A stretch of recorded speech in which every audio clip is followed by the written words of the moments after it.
Donc en 2023, on a participé pour la deuxième fois au Challenge Mobilité, donc qui a lieu 2 semaines en juin, qui ensuite motive les salariés à se déplacer de leur domicile jusqu'au travail autrement que seuls en voiture. Pour nous, à INRAE, c'était important de participer à ce challenge puisque, comme notre nom l'indique, on fait de la recherche notamment sur l'environnement et c'est important pour nous d'avoir cette cohérence-là aussi au quotidien et dans nos déplacements, qu'ils soient professionnels ou domicile-travail. Et ça a permis donc de motiver 17 agents cette année, enfin l'année 2023, à participer à ce challenge en venant en covoiturage, en train et vélo, ou vélo uniquement, en vélo électrique également, trottinette, piéton, divers modes. Je viens en trottinette tous les jours via le train depuis Poitiers. Et donc j'ai vu le mail de Challenge Mobilité et je me suis dit que ça pourrait être intéressant pour rencontrer d'autres personnes qui se déplacent autrement qu'en voiture à une personne. Et je me suis dit que ça serait sympa d'échanger avec eux sur les autres moyens de se déplacer, que ça soit vélo, covoiturage. Et puis aussi j'ai pu motiver d'autres personnes parmi mes collègues pour trouver une alternative à leur déplacement et voyager depuis leur maison de façon plus respectueuse de l'environnement.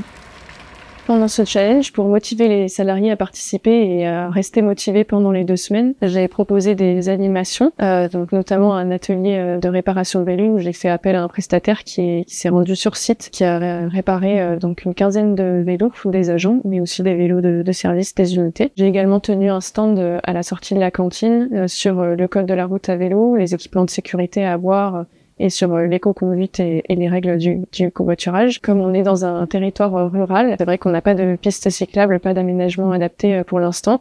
Donc c'est important pour nous que les salariés se déplacent avec des modes de transport doux, mais en sécurité. On a également, pour clôturer le challenge, après la remise des prix organisée par Grand Poitiers, on a aussi organisé une remise des prix en interne, où on a récompensé les participants et les participantes avec des équipements de sécurité.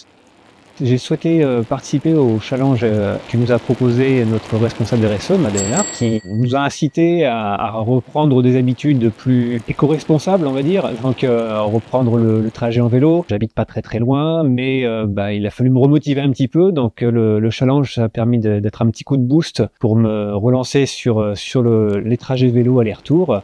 Donc ça permet à la fois de nous faire du bien à nous-mêmes, pour la planète, de montrer qu'INRAE est quand même impliqué dans toutes ces actions.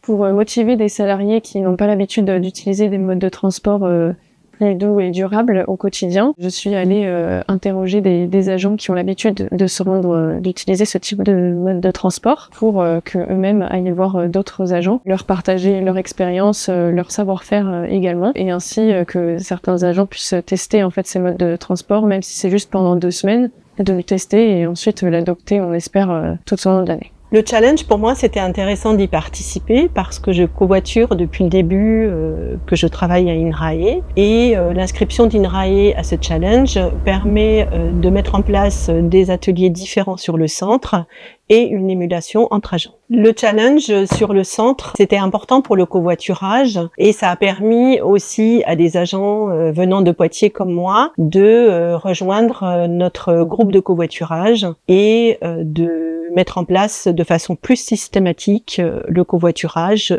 Poitiers-Lusignan. On est très contents d'avoir participé au challenge de la mobilité en 2023 pour la 2e fois et d'avoir été récompensés en étant lauréat. On a eu un beau taux de participation pour notre site de Lusignan-Rouillé et on espère que les personnes qui ont pu tester pour la première fois ou occasionnellement pendant ces 2 semaines-là des modes de transport alternatifs qui ont été assez nombreuses, on espère que ça puisse s'étendre sur une plus longue durée tout au long de l'année et qu'elles partagent également leurs découvertes et les bénéfices qu'elles en vont tirer à d'autres agents dans les années à venir. Ce challenge de la mobilité, c'est vraiment un moment festif de cohésion entre les salariés, entre les équipes et de découverte que je vous invite vivement à tester dans vos entreprises. Même en territoire rural, c'est possible.